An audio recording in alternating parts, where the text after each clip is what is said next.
Olá pessoal, meu nome é Eugênio Serlan e eu vou estar ministrando para vocês a disciplina de Antropologia Teológica. Neste caso, de forma remota, por várias e várias situações envolvendo aí essa questão que assolou o nosso planeta, a pandemia, E a disciplina de Antropologia Teológica está sendo oferecida pela Faculdade Evangélica do Piauí, FAEP, no curso de bacharelado em teologia, no qual vocês estão aí matriculados. E eu espero, do fundo do coração, que vocês possam avançar, crescer cada vez mais dentro do conhecimento teológico, que é uma das ciências mais profundas, que é uma das ciências mais intensas no que se diz respeito ao conhecimento. Eu digo que a teologia é a única ciência que consegue linkar os céus e a terra, E vice-versa. Se você for estudar profundamente a teologia, você vai conseguir captar tanto essa essência, que se manifesta nos céus, na criação de todas as coisas, quanto também nessa movimentação que a teologia traz ao homem e também à sociedade. Então, a teologia é como uma escada que nós vamos subindo degrau por degrau até nos aproximar cada vez mais do objeto de estudo que nós estamos assim contemplando. Eu coloco esse termo objeto entre aspas, porque o objeto de teologia se faz no sagrado, na pessoa de Deus, numa divindade que está acima de nós, quanto também na sua palavra, na escritura sagrada, como diz a expressão em hebraico, Leshon HaKodesh, a escrita sagrada, a língua sagrada. Bom, então eu vou começar essa aula com vocês falando aqui sobre a nossa ementa, a nossa ementa, o nosso objetivo, o objetivo da disciplina. Então nós temos como objetivo geral da disciplina compreender o significado, de antropologia teológica, a origem, os seus fundamentos, os principais valores embutidos aí dentro desse estudo, a sua construção social, a sua construção eclesiástica e como ela é aplicada naquilo que nós podemos chamar de trilho da antropologia teológica, tá? Espero que vocês possam aprender com todo o coração voltado aqui a esse ensino. E se de alguma forma surgirem algumas dúvidas, eu vou estar deixando o meu e-mail, tá bom? Vou estar deixando também depois o meu contato e vocês podem mandar alguma pergunta, vocês podem tirar alguma dúvida diretamente comigo, tá bom? Bom, dito isso, nós então vamos começar aqui a nossa aula. Por esse slide aí que você está vendo, as imagens da humanidade. E nós começamos então entendendo o que é uma imagem da humanidade, O que se expressa como essa imagem da humanidade. Então, eu tenho como imagem da humanidade aquilo que os meus olhos, enxerga relacionado ao outro. As definições que eu tenho do outro, as definições que eu tenho de sociedade, da humanidade em si. Então, a doutrina da humanidade é um assunto particularmente oportuno para se estudar, tanto no meio cristão como também no mundo não cristão, Então, trata-se de uma área que vem sendo perpetuamente sendo estudada, sendo instigada por especialistas, quanto também pessoas de certa forma leigas, que vão buscando alguma ideia, alguma compreensão daquilo que se percebe. Eu vou trazer a definição para vocês de antropologia de uma forma geral, tá? E a gente tem nessa palavra anthropos, homem, e logos, né? Estudo ou razão. Sendo então a formatação dessa palavra, né? O significado dessa palavra, tendo como o estudo do homem, né? E essa ciência, ela trata do estudo do ser humano, né, e suas diversas organizações sociais. Alguém disse que antropologia é o estudo do outro, né? Uma vez que você enxerga o outro sendo portador de uma cultura, sendo portador de valores e princípios um pouco diferente dos seus.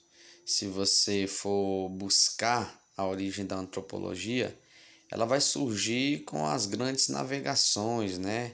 Com os grandes descobridores, quando se chegava num lugar novo e se via uma civilização nova, os, os navegantes eles sempre levavam aí consigo pessoas que se dedicavam a estudar, né? Pessoas que se dedicavam a compreender a geografia, os oceanos, como também os astros, a matemática, logo também o ser humano. E dentro dessas grandes navegações, os descobridores aí de outros continentes, de outros países, então, a partir dessa ação, começaram a perceber comportamentos, posicionamentos, situações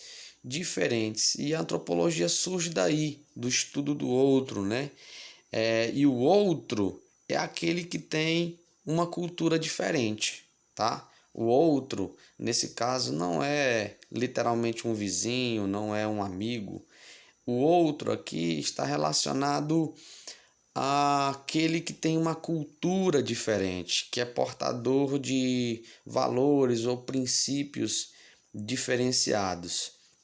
E se você assim observa o outro, você pode então estar aí aplicando muitos valores ligados à antropologia, né? Muitos valores ligados a essa ciência que trata do estudo dos seres humanos e suas diversas organizações sociais. Então, se eu tenho essa imagem da humanidade, eu consigo definir essa imagem da humanidade através do estudo da antropologia. Eu consigo definir essa imagem, eu consigo perceber de uma forma mais nítida através do estudo da antropologia. Então, eu observo a sociedade, eu observo aquilo que está em volta, eu observo o outro sendo o portador de uma cultura diferenciada, sendo ali aquele que traz consigo valores, expressões, sentimentos, ideias diferenciadas da minha. E quando eu o observo, ele passa a ser aí, digamos assim, um objeto de estudo, né? E objeto de estudo da antropologia. A antropologia ela tem várias ramificações, né? Ela tem a antropologia física biológica, que vai estudar os aspectos biológicos, né? A construção biológica do homem. Tem a antropologia cultural, que vai estudar os costumes, os ritos sociais, né? Os valores ligados à cultura. Por exemplo, quando você viaja e tem a oportunidade de se deparar com outras culturas, você pode estar ali também tendo a possibilidade de aplicar valores ligados à antropologia. Eu viajei há uns 2 anos atrás para outros países como Turquia, Grécia, Israel, e lá eu vi pessoas expressando valores, vi pessoas expressando atitudes, comportamentos diferentes do nosso. E quando eu observava aquelas ações culturais, eu estava então com o olhar da antropologia cultural, né? Eu estava ali com o olhar da antropologia cultural. Eu lembro que numa determinada situação nós estávamos passeando ali pela parte árabe de Jerusalém, no mercado, e ali eu comecei a desenvolver alguma conversa, né, com alguns vendedores que ali estavam. E é tão interessante a forma como eles se dão a você, né? A forma como eles se posicionam a você, diferentemente dos vendedores ou dos ambulantes que às vezes a gente encontra aqui no nosso país. Então, a antropologia cultural, que é também um ramo da antropologia, né, geral, de forma geral, ela estuda esses costumes, ela estuda os ritos sociais, ela estuda é, aqui essa vereda social. E nós temos também a antropologia aplicada, né? Que é a parte que vai fornecer dados de estudos para a aplicação de políticas públicas, né? A antropologia aplicada, ela vai fornecer dados de um determinado povo, de uma determinada sociedade, de uma determinada cidade, de uma determinada região, para fins de aplicação de políticas públicas. Supomos que um determinado grupo, né, político quer trazer um experimento ou trazer um projeto a determinada região, e esse projeto vai buscar na antropologia aplicada dados para trazer um projeto de uma forma mais específica para aquela região.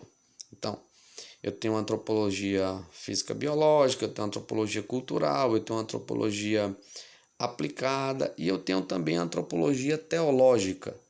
E a antropologia teológica é uma ramificação, né, da antropologia, que ela é um pouco mais recente, né? Ela não tem tanto tempo de estudo. E a gente vai descobrir um pouco mais sobre essa antropologia teológica adiante. Eu estou passando aqui então o slide, vocês estão vendo aí na tela do seu computador, do seu aparelho, e tem aí a definição, né, de antropologia, que diz, por definição, nada mais é do que o estudo do homem. Entretanto, a antropologia bíblica, né, ou a antropologia teológica, difere-se da antropologia científica de três formas, tá bom? A antropologia bíblica ou teológica, ela vai se diferenciar da antropologia geral em fundamento, abordagem e propósito. Então eu tenho o fundamento da antropologia teológica. Encontra-se exclusivamente na revelação especial de Deus ao homem, tá? Então quando a gente percebe o fundamento da antropologia teológica, a gente vai encontrar essa revelação especial de Deus ao homem, da pessoa de Deus ao homem, tá?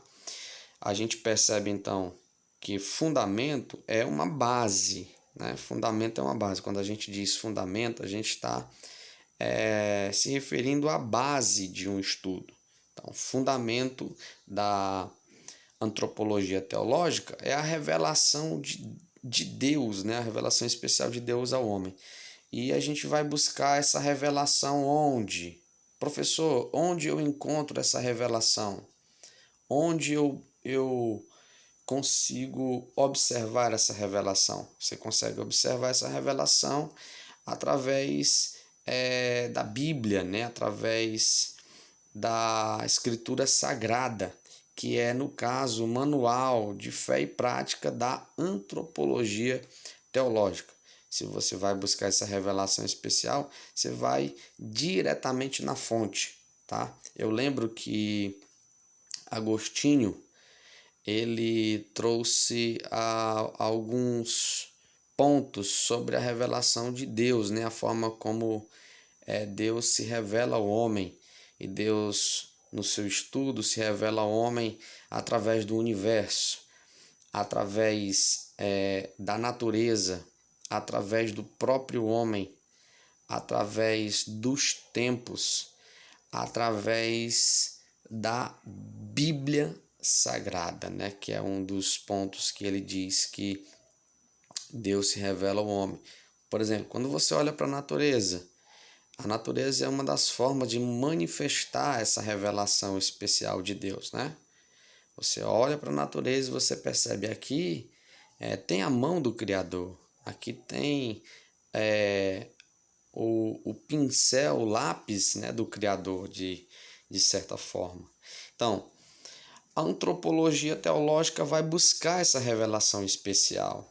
Essa revelação especial não do homem para o homem, como a antropologia geral, né? A antropologia geral busca uma revelação do homem para o homem. A antropologia teológica busca a revelação de Deus ao homem.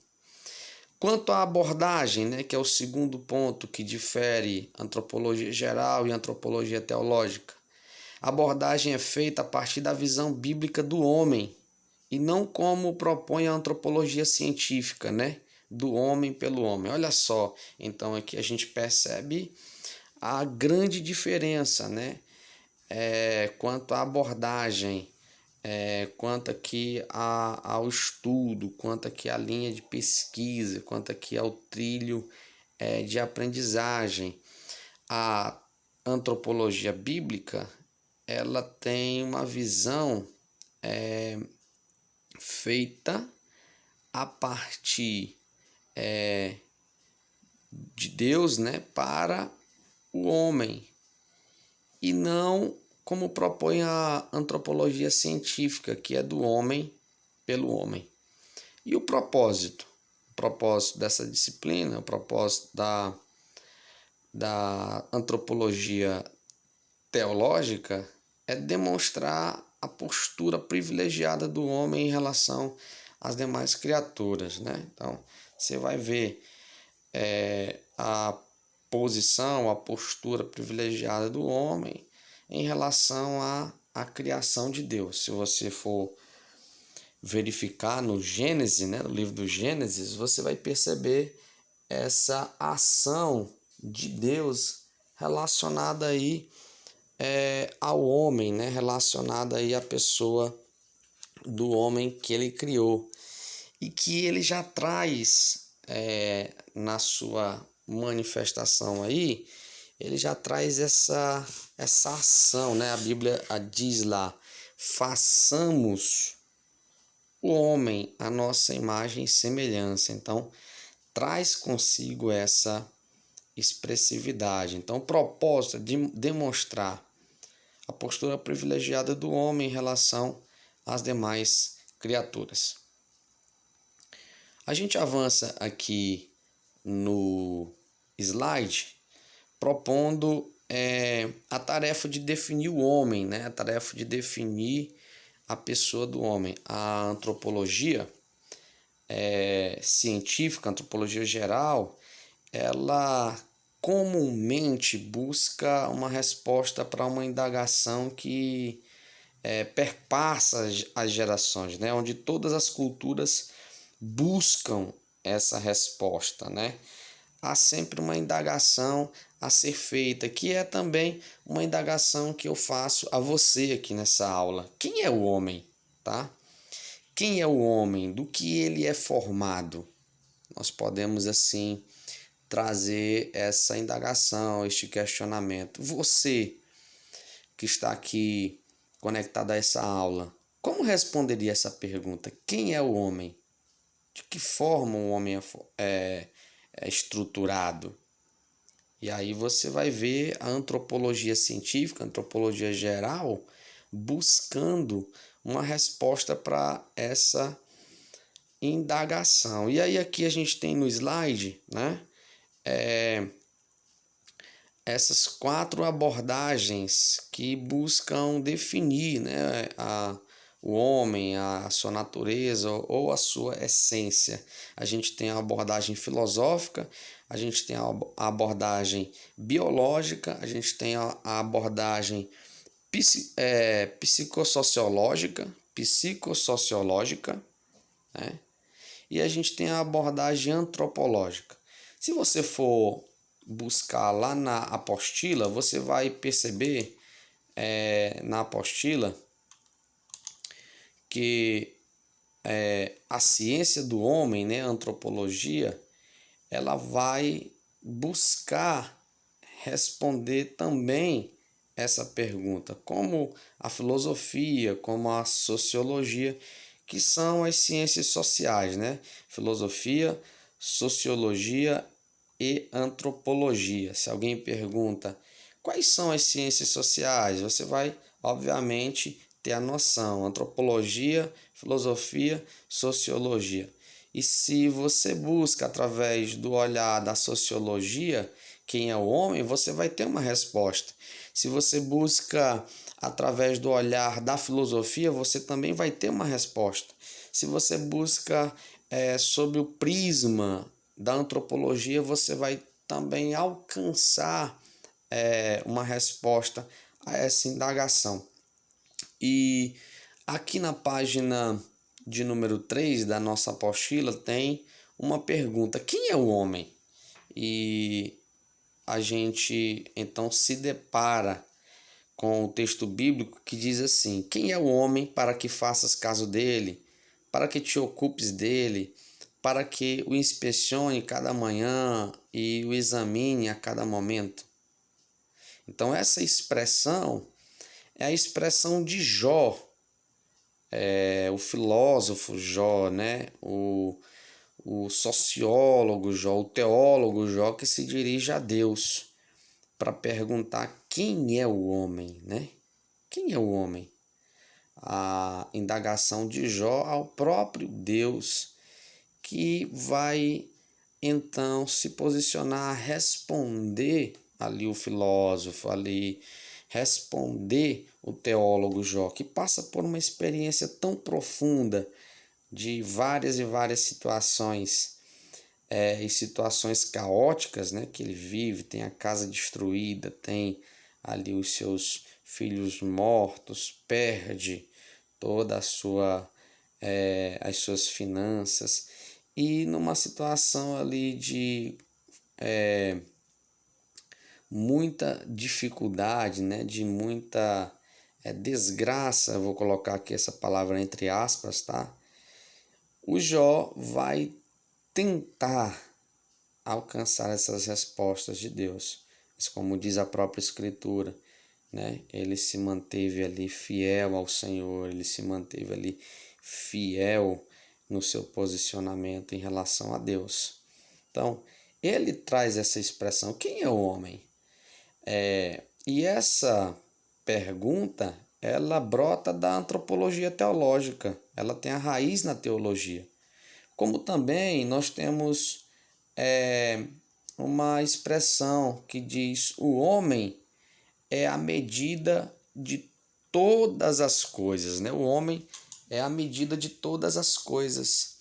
E se você for buscar essa expressão, se você for buscar essa frase ou essa ação filosófica, você vai encontrar a pessoa de um dos grandes filósofos, né, que é Protágoras, que ele vai dizer: olha, o homem é a medida exata, né, de todas as coisas. Ou seja, o homem ele traz consigo no bojo, né, digamos assim, da sua essência, ele traz consigo uma porção de todas as coisas, né? Ele traz consigo na sua bagagem, né, uma porção de tudo aquilo que é importante. Você vai ver o homem se movimentando no que se diz respeito à religião, você vai ver o homem se movimentando no que se diz respeito à cultura, se você vai ver o homem se movimentando no que diz respeito a as finanças, a família, você vai ver o homem se movimentando nas diversas áreas da sociedade. E se o homem se movimenta nessas diversas áreas da sociedade, você então percebe na frase, né, de um dos maiores filósofos de todos os tempos, né, Protágoras, você vai ver então essa expressão tomando forma, o homem como a medida, né, exata de todas as coisas. E nós temos aqui também outra definição na nossa apostila, onde diz que muitas são as coisas grandiosas dotadas de vida, mas a mais grandiosa de todas é o homem. A mais grandiosa de todas as coisas é o homem. E a gente tem aí essa expressão, a fala de Sófocles, né? É um nome bem difícil de ser pronunciado. Sófocles, que é um dramaturgo, né? Que é também um sociólogo, aí, um homem que estuda a sociedade, mas que ficou conhecido pela dramaturgia, né? Da arte de expressar através ali do teatro, né? Se expressar através ali das peças teatrais. E ele foi um grande dramaturgo grego, né?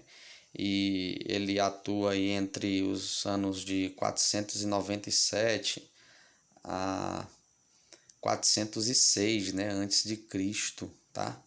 E a sua obra-prima foi Édipo Rei, né, onde ele foi consagrado como o maior poeta trágico da antiguidade grega.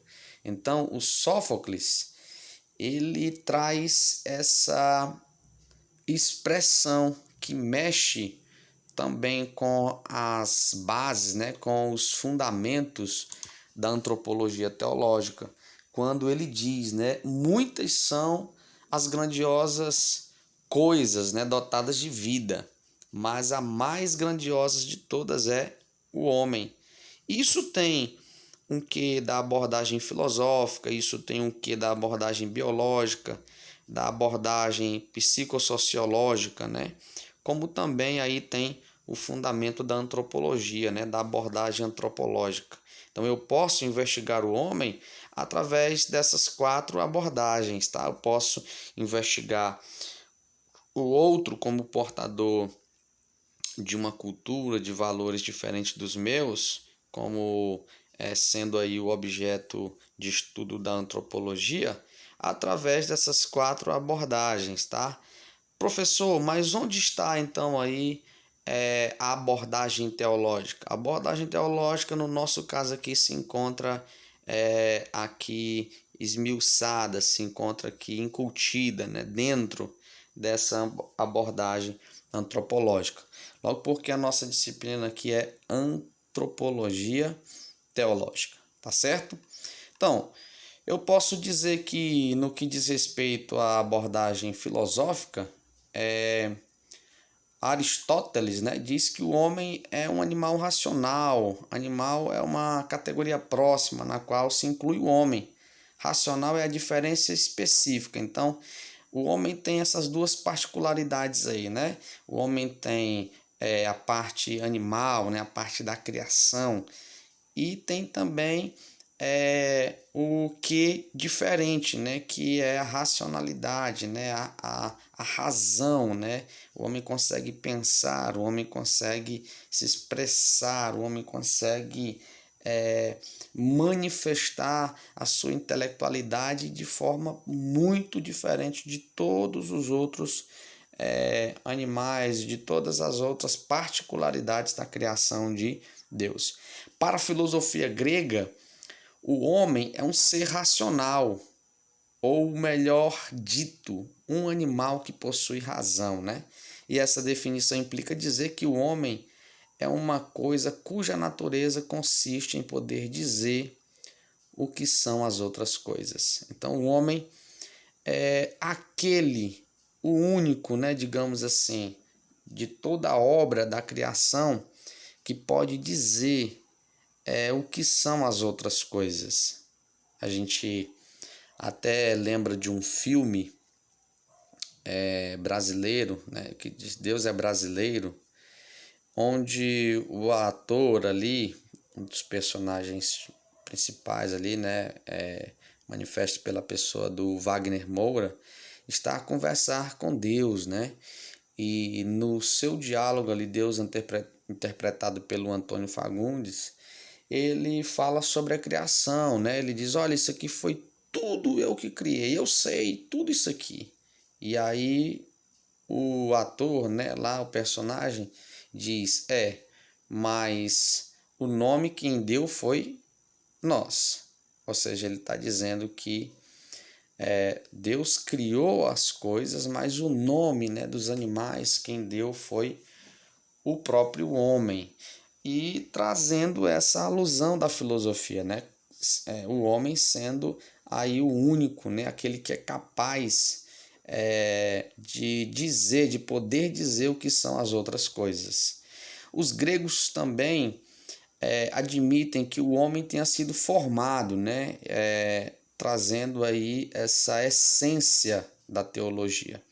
Lembrar que filosofia, teologia são aí ciências co-irmãs, né? Quando o filósofo também grego, ele estudava, ele buscava também essa relação próxima, né, com o Criador, ele buscava essa relação próxima também com uma divindade. Bom, pessoal, nós chegamos aqui então a nosso terceiro slide aí, que é, digamos assim, um resumo do que a antropologia estuda. E a antropologia ela vai estudar os costumes, as crenças, os hábitos, né? O universo psíquico, os mitos, a religião, os rituais, os processos históricos, linguagens, lei, as relações de parentesco, as relações sociais. E dentro desses aspectos, né, subjetivos aí dos povos, dentro aí dessa gama de oportunidades ou de campo que a antropologia tem a estudar, se manifesta aí o campo da religião, né, o campo teológico. E nisso a antropologia teológica vai buscar, a partir do seu fundamento, da sua abordagem e propósito, encontrar essa revelação especial de Deus ao homem e a relação que existe entre os dois, né? Entre a pessoa de Deus, do Criador, e a pessoa do homem, né? Que foi aí o ser criado e que é diferente de todos os outros. Que profundo então é o trilho da antropologia teológica, né? Que profundo então aí é o trilho desse estudo, né, pessoal? Que profundo é a oportunidade que você tem aí então de encontrar essas ações, encontrar essas respostas, encontrar esses porquês que muitas vezes circundam o imaginário, quanto também as ações do ser humano, quanto a buscar resposta para a pergunta que não quer calar, né? Quem é o homem?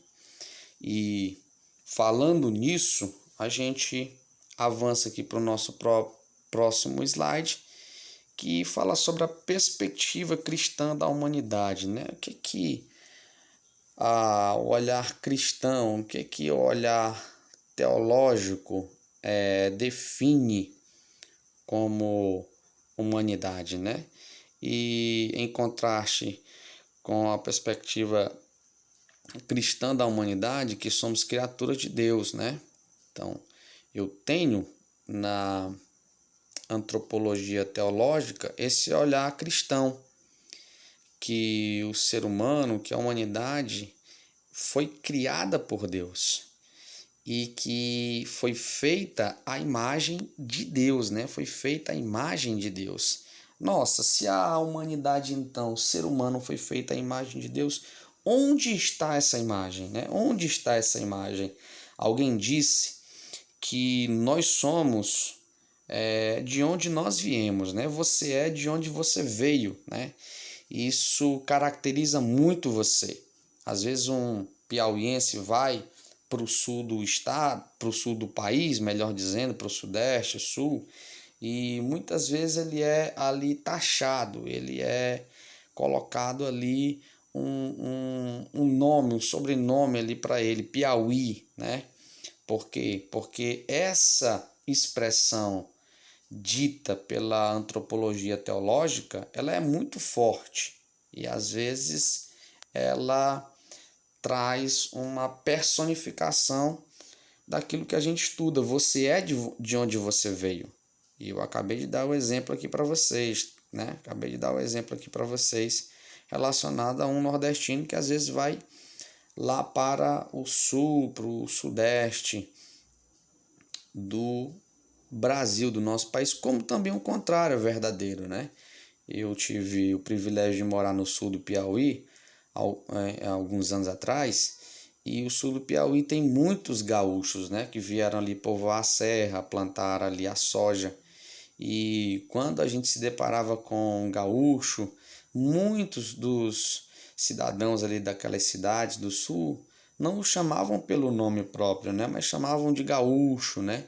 E eu achava isso muito interessante, porque essa expressão Piauí, essa expressão gaúcho, ela denota essa verdade da antropologia teológica. Você é de onde você veio, tá? E isso, trazendo para o conceito bíblico, o conceito religioso, nós viemos de onde? A antropologia teológica responde. A antropologia teológica diz que nós viemos de Deus, né? Nós viemos do Senhor. E a a veracidade disso está firmado na palavra, está firmado na Bíblia, quando diz que nós fomos criados, né, à imagem e semelhança de Deus. Avançando aqui o slide, nós temos aqui o relato bíblico da criação humana e diz, né, quando falamos da origem da humanidade, estamos falando de algo mais que seu simples início. Início se refere simplesmente ao fato de ganhar existência. A teologia, no entanto, não pergunta apenas como os homens vieram a existir na face da terra, mas qual o motivo ou o propósito que está por trás de sua presença nesse lugar. Então, a teologia, e no nosso caso aqui a antropologia teológica, ela não vai perguntar só como os homens vieram a existir na face da terra, mas o motivo, o propósito que está por trás de sua presença nesse lugar. E o quadro bíblico é que um Deus totalmente sábio, poderoso e bom criou a raça humana para amá-lo e servi-lo e para desfrutar de um bom relacionamento com ele. Então nós temos aqui duas perguntas que podem ser respondidas pelo estudo da antropologia teológica. Quando o homem, né, veio a existir na face da terra e qual foi o motivo? E a gente tem aqui no relato bíblico, no início da criação, né? A gente tem aqui no relato bíblico o começo aqui da ação humana na Terra, mas a gente também tem a expressão aqui do propósito. E por que Deus criou o homem? Deus criou o homem para que o homem pudesse amá-lo, para que o homem pudesse servi-lo, para que o homem pudesse ter um relacionamento com ele. E você pode até me perguntar, mas professor, não existe nesse caso aí a figura dos anjos e outros seres celestes que pudessem ter esse relacionamento de amor, de amizade, de proximidade, de intimidade com Deus? Sim, mas o relacionamento do homem é diferente dos seres celestiais com a pessoa do próprio Deus, tá? Então a gente costuma dizer que a antropologia, nesse caso, ela se adentra, né? Ela perpassa esses caminhos e busca resposta para essas indagações. Continuando aqui o relato bíblico da criação humana, a gente observa aí em Gênesis, que contém dois relatos, né? O primeiro em Gênesis 1, 26 e 27, que simplesmente registra, primeiro, a decisão divina de fazer os seres humanos em sua própria imagem e semelhança, e segundo, a ação divina concretizando essa decisão. Nada se diz acerca dos materiais ou método utilizado, né? O primeiro relato dar maior ênfase ao propósito ou motivo da criação da humanidade. Ou seja, os homens deviam ser frutíferos, se multiplicar e dominar a terra. Então, aqui está, dentro desse relato, o propósito da criação humana, que eles deveriam povoar a terra. Deus fez tudo aquilo e precisava de alguém para povoar essa terra, precisava de ser humano, né, para povoar essa terra. E ele assim faz, trazendo o homem como portador ali, né, como o ser que carrega a sua imagem e semelhança. O segundo relato, Gênesis 2,7, é bem diferente. Então formou o Senhor Deus ao homem do pó da terra e lhe soprou nas narinas o fôlego de vida. E o homem passou a ser alma vivente. E aqui a ênfase parece recair sobre a maneira pela qual Deus criou o homem. Então, aqui tem a maneira, né, a forma como o Senhor, ele no caso aqui, cria o homem, tá? A forma como ele se manifesta para criar o ser humano. Ele pega, forma o homem do pó da terra, né? E sopra fôlego de vida. E essa palavra fôlego, né? Ela, em hebraico, tem uma expressão para ela ruar, né? Ruar, que é como esse vento cheio de vida, né? Esse ar cheio de espírito, como aquele mesmo que passa lá no livro de Ezequiel, né? Que o profeta está em meio ao vale de ossos secos e ali o espírito, né, passa, o espírito sopra naquele lugar. Então o homem, ele é formado do pó da terra, mas ele tem um elemento de Deus, né? Ele sopra nas narinas o fôlego de vida e o homem passa a ser alma vivente. Olha só a expressão, essa palavra alma em hebraico, nefesh, e traz consigo essa ação de uma alma vivente, de alguém que se movimenta, de alguém que pensa, de alguém que sente, de alguém que se denomina, de alguém que consegue definir o que está à sua volta. Esse é o homem, né? Esse é o ser criado por Deus. Esse é o ser que a antropologia teológica define como aquele que é portador da imagem e semelhança do Senhor, aquele que traz consigo uma ação divina, né? Quando a gente observa o primeiro relato bíblico, não se pode chegar a outra conclusão senão que o homem é resultado da intervenção direta de Deus, né? A Bíblia diz, criou Deus. Então, o homem é fruto dessa intervenção direta da pessoa de Deus. Está ali a ação do Senhor sobre a vida, sobre a movimentação do ser humano. O homem, ele foi criado em distinção das outras criaturas, né? Por exemplo, em Gênesis 1:11 diz: E disse: produza a terra relva, ervas que deem fruto, semente, e árvores frutíferas que deem fruto segundo a sua espécie, cujo a semente esteja nele, tá?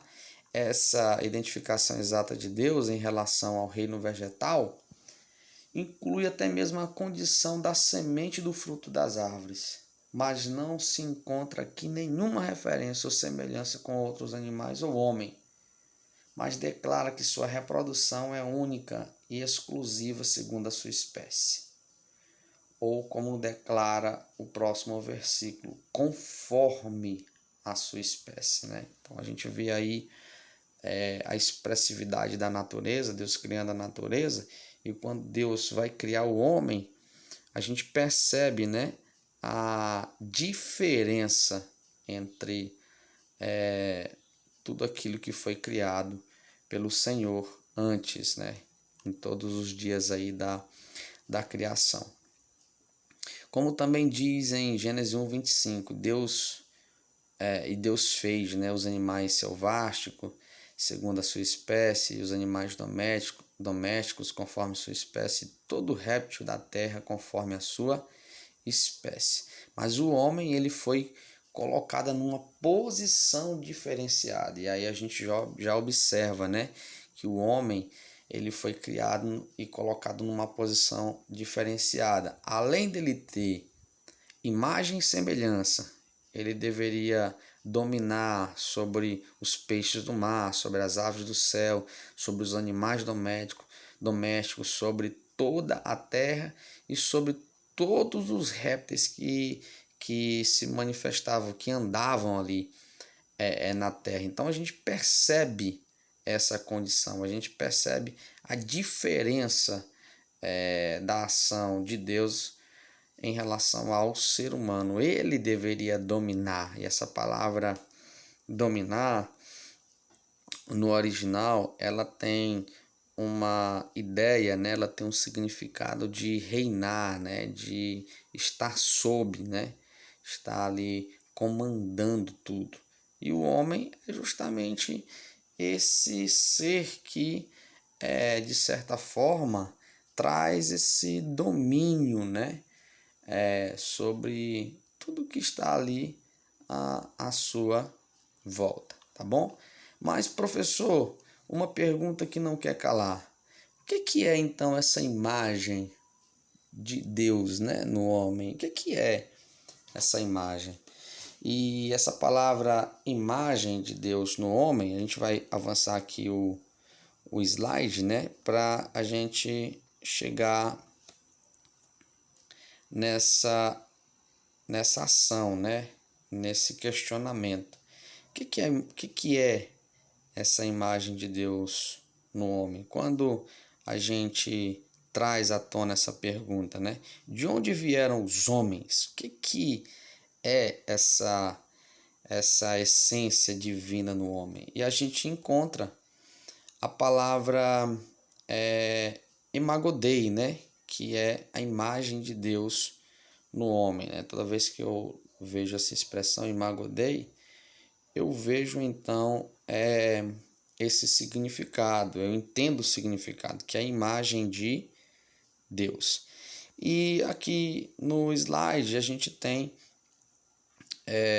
uma referência aqui, né, do texto onde está escrito sobre essa imagem, né? Façamos o homem a nossa imagem e semelhança. E a gente tem duas palavras aí em hebraico para a imagem, né? A palavra tselem, que é traduzida como imagem, e a palavra demut, que é traduzida como semelhança. Então, tselem e demut, imagem e semelhança. E aí a gente tem uma ação da teologia a se referir que vários e vários teólogos, durante muitos e muitos anos, vêm se questionando, vêm buscando uma resposta exata para a definição do que é essa imagem e semelhança. E alguns têm pensado que a imagem de Deus é a capacidade intelectual do homem. Outras, por sua capacidade de fazer escolhas morais e o livre-arbítrio. Outros têm pensado que a imagem de Deus se refere à pureza original do homem, né? Ou à sua criação como homem e mulher, ou o domínio sobre a terra. Então a gente pode indagar agora, né? Você, como definiria essa imagem e semelhança? O que é essa imagem e semelhança que o homem, então, criado, carregava ou carrega em relação a Deus, né? A gente, então, pode alcançar essas respostas através das concepções de imagem, né? E a gente tem aqui a concepção substantiva, né, que fala sobre o elemento comum nas diversas variedades dessa concepção e vai considerar que a imagem de Deus é um aspecto da nossa constituição física ou corporal. Então, na concepção substantiva, a imagem de Deus é um aspecto da nossa constituição física ou corporal, né? Os teólogos, os estudiosos, os antropólogos que estudam essa parte, vai dizer que a imagem e semelhança é um aspecto físico ou corporal, como se Deus ele tivesse o mesmo formato, né, do homem, porém com matérias diferentes, né? A gente tem a concepção relacional, onde diz, a partir de um estudo um pouco mais novo, né, um pouco mais moderno, onde os teólogos não concebem a imagem de Deus como algo residente na natureza humana, né? Eles dizem que na realidade o relacionamento é a imagem. A imagem de Deus não é uma entidade que possuímos, mas uma experiência que está presente quando nos relacionamos, quando nós estamos em atividade com Deus. E você, qual a definição tem relacionado ou ligado à imagem de Deus? Nós podemos então dizer, a partir da doutrina da natureza do homem, que essa imagem de Deus no homem, ela é como uma gama de alguns princípios, como também ações, né? Princípios morais, relacionais, éticos, emocionais e intelectual, né? As ações de Deus no Gênesis e as ações realizadas pelo homem demonstram que nos levam a entender que essa imagem ela está presente através desses aspectos, né? A imagem de Deus está presente no homem através desses aspectos emocionais. Você vê na própria Bíblia Sagrada quando Deus se entristece, né? Quando Deus ele fica irado, quando Deus ele ama, tá? Essas expressões elas estão presentes na Bíblia e relacionadas à pessoa de Deus. Quando Deus fala com um dos seus profetas, quando Deus fala com um dos patriarcas da Bíblia Sagrada, né? No caso Abraão, Jacó, como também quando Deus, através da pessoa de Jesus, traz essa ação aos seus discípulos, como também quando Jesus diz, né, eu e o Pai somos um. E aí você vai ver Jesus chorando, você vai ver Jesus se chateando quando entra ali no templo, né? E derruba ali as mesas ali que estão ali, onde estão os cambistas, estão os vendedores. Como também você vê Deus na pessoa de Jesus, né? Já nos céus, falando com o apóstolo Paulo, dizendo: Saulo, Saulo, por que você me persegues? Então a gente vê a imagem de Deus no homem ao longo aí do trajeto, do trilho bíblico, apresentando-se a partir das ações morais, a partir das ações, das atitudes relacionais, dos valores éticos, né? Quando o homem se posiciona a fazer aquilo que é certo, isso vem de onde? De onde nasce esse posicionamento daquilo que é certo? E a Bíblia diz que tanto o querer quanto o efetuar, eles nascem em nós a partir da pessoa de Deus Todo-Poderoso. Então, definir a imagem de Deus no homem é definir esses aspectos morais, relacionais, éticos, emocionais, intelectuais. A gente percebe então aí onde está fincado a imagem de Deus na pessoa do homem. Bom, para a gente terminar aqui a nossa aula, a gente tem algumas teorias relacionadas à construção ou à estrutura daquilo que é o homem, né? E a gente tem aqui a teoria monista, né? A teoria monista, ou simplesmente monismo, é a cosmovisão que remonta aos filósofos pré-socráticos, né? Antes de Sócrates, que apelavam a um único princípio unificador para explicar toda a diversidade da experiência observada.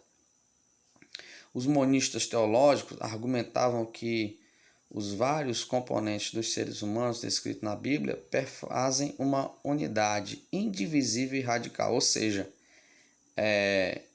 tudo no homem é a mesma coisa, né? Corpo, alma e espírito, como diz os tricotomistas, ou apenas corpo e alma, como dizem os dicotomistas, aí não existiam.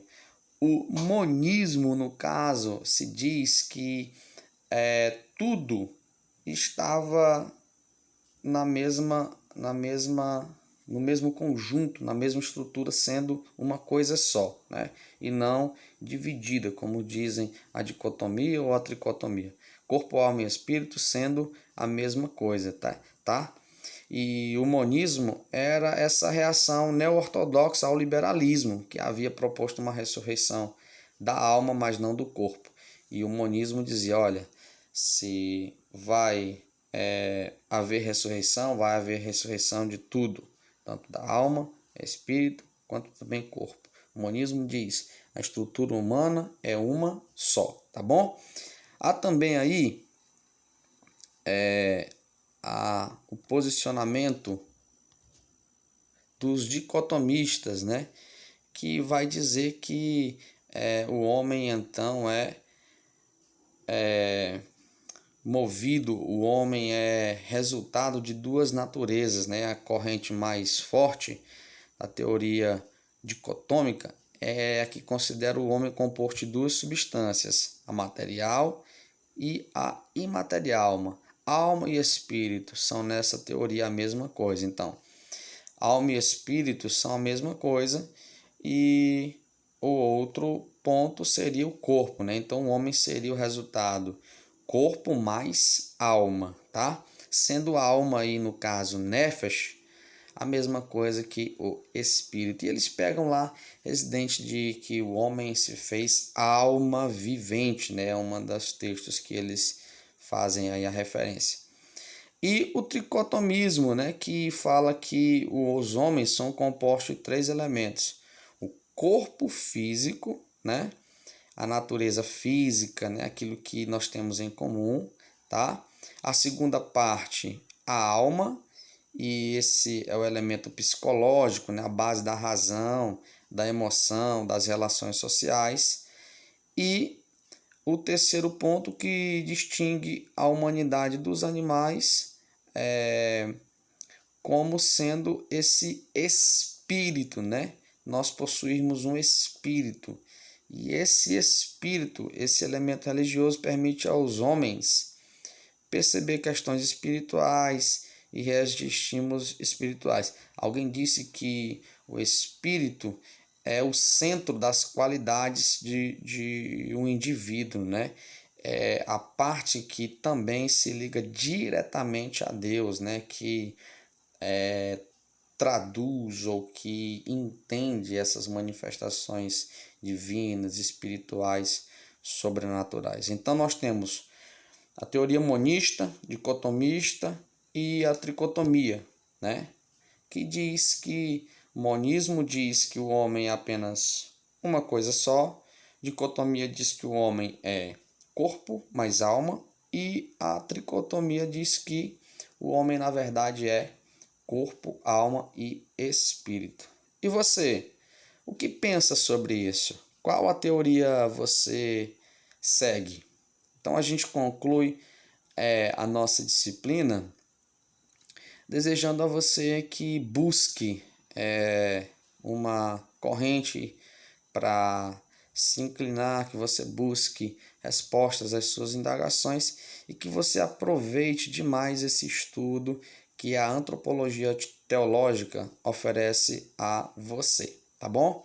Eu estou deixando 2 trabalhos para que você possa fazer e mandá-lo diretamente ao meu e-mail, tá bom?